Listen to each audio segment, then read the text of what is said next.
ولقد خلقنا الإنسان من سلالة من طين ثم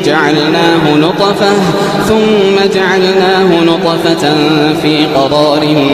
مكين ثم خلقنا النطفة علقة فخلقنا العلقة مضغة فخلقنا المضغة عظاما فكسونا العظام لحما ثم أنشأناه خلقا آخر